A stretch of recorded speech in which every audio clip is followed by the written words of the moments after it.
নমস্কার বন্ধুরা, তোমরা কেমন আছো? আশা রাখছি ভালো আছো। তো শ্রাবণ মাস চলে গেল, ভাদ্র মাস। তো এটি একটি পার্বণ ছিল আমার মায়েদের, মানে আমার বাপের বাড়ি। তো সেদিন আমার মামাম সকাল সকাল উঠে পড়েছিল, আমিও উঠে পড়েছিলাম।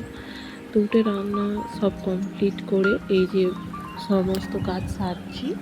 তো সকালবেলা তো সব কাজ সারা হয় না, তাই মোটামুটি যেটুকু কাজ সারা সেরে এবার আমার রান্নাবান্না সব কমপ্লিট হয়ে গেছিলো। এই যে জামা কাপড় পরেছে, ঘরটা ঝাঁট দিয়ে, যে তোমার দাদা ভাইয়ের টিফিন দিয়ে, এই যে এখানে বাসনপত্র সব গুছিয়ে সব নিয়েছিলাম, নিয়ে মানুকে নিয়ে মামার বাড়ি গিয়েছিলাম। তো খুবই কাছে, তো তাই দেখো ও কেমন সেজে গুজে এসেছে। সেজে বলতে একটা সাধারণ গেঞ্জি পরে এসেছে আর ওইগুলো নিয়েছে। তো এসে ওর বড় মামির কাছে প্রথমেই ও দই খেতে বসে গেছে। তো দইটাও টক দই, খালি বলছে আমি খাই। তো খুব মজা করে খাচ্ছিল আর ও চারিদিকে খেলছিল, গায়ে মাখছিল। তো ওর মামিরা হেসে ভালো। তো এই দেখো চামচ দিয়ে খাচ্ছে না মারছে, যেন মণিচোরা গোপাল। তো খুব সুন্দর লাগে, দেখো খুব সুন্দরভাবে মা এটা দইটাকে খাচ্ছে। তো তোমার খুব দেখে ভালো লাগলো। আর ও তো প্রথমেই সকাল সকাল উঠেছিল, একদম খুব সকালে উঠে পড়েছিল। তো ঘুম থেকে যাচ্ছিল, তাই ওকে বেলাতে মানে 10টার সময় করে ওকে স্নান করিয়ে দিয়েছিলাম। তো স্নান করিয়ে দিয়ে ওর ঠাকুর পুজো করে, তোমরা জানো। তো ওই যে ঠাকুরকে ফুল দিতে এসেছে। তো ওর পুজো শেষ হয়ে গেলে মা ভাত বসিয়ে দিয়েছিল। তো ওকে আমি ঘুম পাড়িয়ে দিয়েছিলাম। তো খুব ঘুম পেয়ে গিয়েছিল। তো মাও এখানে পুজোটা করে নিয়েছিল ঘরে। করে নেওয়ার পর এই যে মা চাল তুলে দিল। এবার মাকে একটু সাহায্য করবো, যেহেতু ঘুমাচ্ছে। তো আমি আনাজ আর কেটে দেবো আর বাটনাটা করে দেবো। মাই আস্তে আস্তে সব কাজ করবে। এই দেখো আমি আনাজগুলো কাটছিলাম, একটু সব নিরামিষ সব রান্না হবে। ঝিঙে আলু পোস্তর তরকারি, আলু ভাজা, পটল ভাজা, পায়েস হবে। তো মা আস্তে আস্তে সেই টুকটুক করে মায়ের ওদিকে কাজগুলো করছিল, আর আমি এদিকে আমার যে কাজগুলো মানে মাকে হেল্প করছিলাম। তো এই যে আমি একে একে সব আনাজগুলো কেটে নিচ্ছিলাম। ঝিঙে কাটা হয়ে গেছে, এবার পটলগুলো কাটছিলাম। তো এবার আলু কাটবো, আর বেলা যে পিঠে হবে সেই পিঠের এগুলো সবজিটাও আজকে কেটে দেবো। তো দেখতে থাকো এই ব্লগটা, তোমাদের কেমন লাগলো। একটা ডেলি ব্লগ দিলাম। বলছি ওবেলা সেই যেটা পুর পিঠে হবে, ওই জন্য তার জন্য বাঁধাকপিটা কেটে নিলাম। বাঁধাকপিটা কেটে নেবো, নারকেলটাও কুড়িয়ে রাখবো যাতে মায়ের সুবিধা হয়। আর আমি আজকেই রাতে বাড়ি চলে যাব, তাই মাকে একটু তাড়াতাড়ি হেল্প করে দিচ্ছিলাম। এই আমার সবজি সব কাটা হয়ে গেছে, এবার আস্তে আস্তে সব রান্নাগুলো কমপ্লিট হবে। তো মা ওদিকে পায়েসের জন্যে তোড়জোড় করছিল, মা গ্যাসে পায়েসটা বসিয়েছিল, আর আমি এদিকে নারকেলটা ভেঙে নিচ্ছি, যাতে নারকেলটা কুড়িয়ে দিলে মা ওতে কাঁচা কুড়ি করে একটু মুঠো পিঠে করে সেই পায়েসে দেবে, যেটা আমাদের নিয়ম করে। ওটা আবার পুকুর ঘাটে ঠাকুরকে উৎসর্গ করতে হবে। তো তাই জন্য একটু তাড়াতাড়ি করা হচ্ছিলো, যাতে 12টার মধ্যে পায়েসটা করে দেওয়া যায়। তো এই জন্য আমি নারকেলটা যে ভেঙে নিলাম, নিয়ে নারকেলটাকে আমি আস্তে আস্তে কুড়িয়ে নিচ্ছি। তো নারকেলটা কুড়িয়ে নেওয়ার পর মা ওখানে পিঠেটা তৈরি করবে। তো তারপর আমি বাটনাটা বেটে নেবো। এই যে হয়ে গেছে, এবার এই বাটনাটা বেটে নিচ্ছিলাম। তো নিরামিষ রান্না যেহেতু, তাই আদা জিরে বাটছি। আর পোস্ত, যেটা বললাম ঝিঙে পোস্তর তরকারি হবে। তো প্রথমে আদা জিরেটা বেটে নিচ্ছি।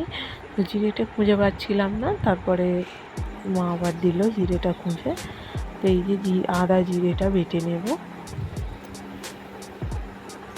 তো আমাদের সিলেই পেশা হয়, তুমি দেখতে পাচ্ছ। আমাদের তো মিক্সার নেওয়া হয়নি এখনও, তো মায়েদের এখানে সিলেতেই পেশা হচ্ছে।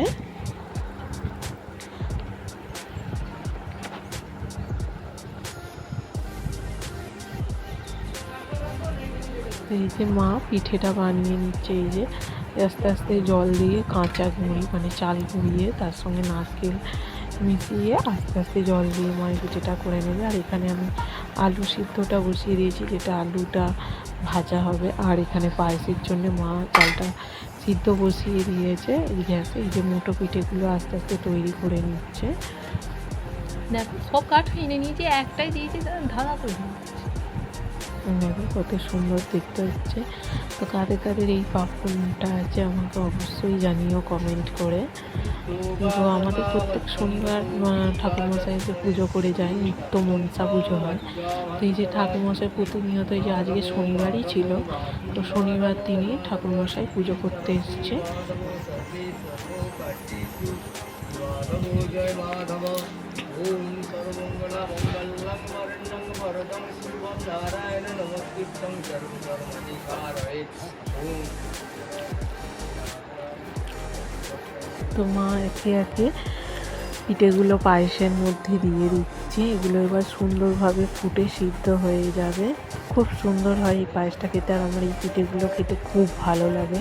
আমাদের সবাই খুব পছন্দ করে এই পিঠের পায়েস। এখানে আমি অড়হর ডাল সিদ্ধটা গ্যাসি মানে প্রেসারে সিটি মেরে নিয়েছিলাম, নেওয়ার পরে এই যে সাঁতলে নিচ্ছি ফোড়ন দিয়ে, হলুদ গুঁড়ো দিয়ে সাঁতলে নিচ্ছি, নিয়ে নামিয়ে নেবো। নিয়ে এবার আলু পটল এগুলো আস্তে আস্তে ভাজতে আরম্ভ করবো।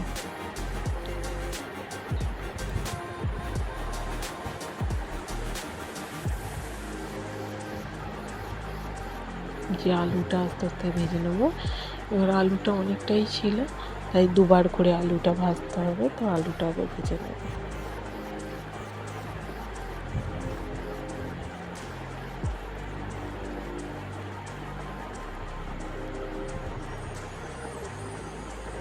তো মাম্মা ওদিকে ঘুমিয়ে পড়েছে, তো বৌদিদের সঙ্গে এদিকে আমি কথা বলতে বলতে রান্নাগুলো করে নিচ্ছিলাম। তো আমার ভাইজি এসেছিলো ওই সময়তে, ওকে বললাম যে ফোনটা একটু ধরতে। আর তো স্ট্যান্ড নেই, তাই একটু অসুবিধা হচ্ছিলো এক হাতে ধরে ভিডিও করতে, তাই ওকে বললাম তুই ফোনটা একটু ধর।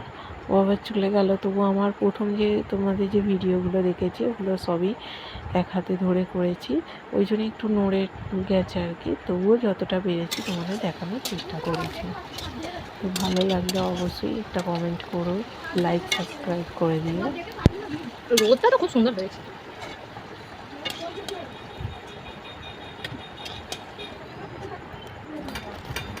তো এবার এই পটলগুলো আলুগুলো ভেজে সব তুলে নিয়েছি। এবারে পটলগুলো আস্তে আস্তে ভাজা হবে।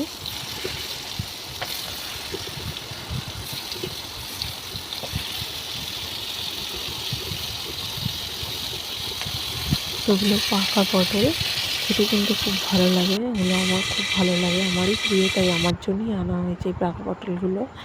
খুব মিষ্টি খেতে লাগে এই পাকা পটলগুলো ভাজা। তো আমার তো খুব প্রিয় এই পাকা পটল ভাজা।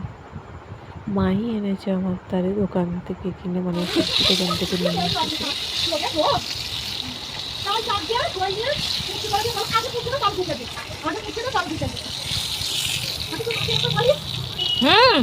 আমার সাথে এখানে মা ঝিঙে পোস্ত তরকারিটা করে নিচ্ছে আস্তে আস্তে। আমি করছিলাম, একটু তেলটা হাতে ছিটকে ছিল বলে মা বলে তোকে করতে হবে না, আমি করে নিচ্ছি। ওই জন্য মা এখানে ঝিঙে পোস্তর তরকারিটা করে নিচ্ছে। এই যে ঝিঙেটা ভেজে তুলে রেখেছে, তুলে আলুটা ভাজা হচ্ছে। আলু ভেজে এক রকম মশলা দিয়ে মা সুন্দর করে তরকারিটা করে নেবে।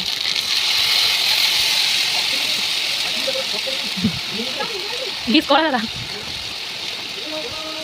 সবাই যদি একটু গরম বললি যেতে আগুন যে সব একসাথে মশলা দিচ্ছে, হলুদ গুঁড়ো, লঙ্কা গুঁড়ো, জিরে গুঁড়ো দিয়ে যে কষে নিয়ে একটু জল ঢেলে দিল, মানে আদা বাটা দিয়ে যে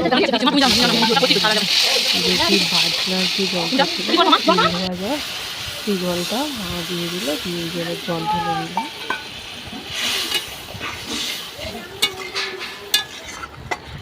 মায়ের রান্না খুব ভালো হয় জানো তো, খুব সুন্দর খেতে হয়। তো এই যে মা একে রান্নাটা করে নিচ্ছিল। এই যে মা খুন্তি করে ঝিঙেটা দিয়ে ঝোলটা ফুটে উঠতেই ঝিঙেটা আস্তে আস্তে দিয়ে দিচ্ছে।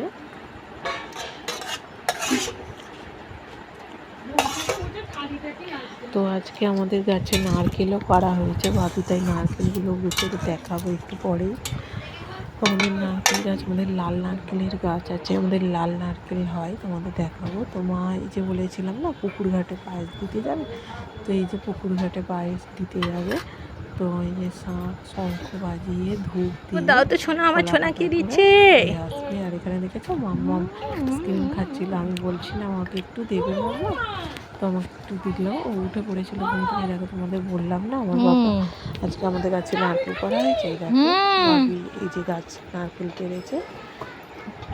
তো ওই যে মা পুকুর ঘাটে পায়েস দিতে এসেছে, তোমাদের দেখালাম কিরমভাবে দেবে না দেবে। দেখো এইটা আমাদের পুকুর, তো মা এই যে পুকুরে ঘাটে পায়েসটা দিতে এসে দেখো গড় প্রণাম করছে ধূপ দিয়ে।